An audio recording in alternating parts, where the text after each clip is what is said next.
सुखवा में दुखवा में रहब बन के तोहरे हाथ हो। किरिया खा के कही राजा जी दिलवाना तोड़ी हो। हमरा बिना सजनवा कबो न मोरी हो।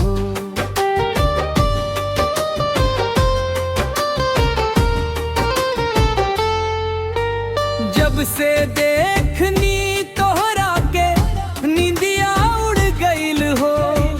तोहरे नाम के चुनरिया में मनवा जुड़ गईल हो।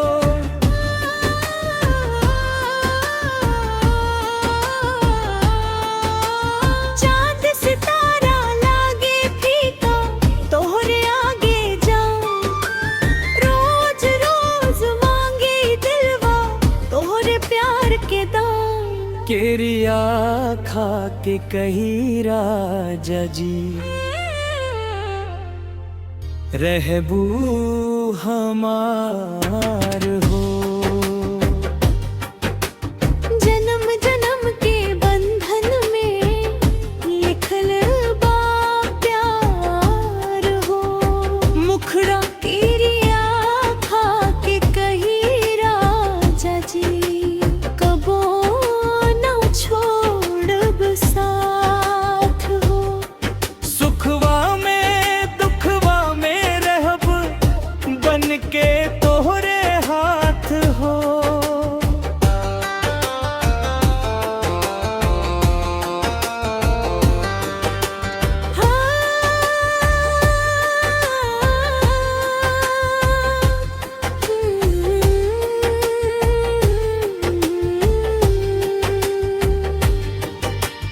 गोरिया गाल पलाली सजल अंखिया करे इशारा। तोहरे खातिर धड़के जियरा तू ही बाड़ू सहारा। सावन के फुहार नियर बरसे तोहर ने। तोहरे बिना सुना लागे दिन होके चाहे सेज।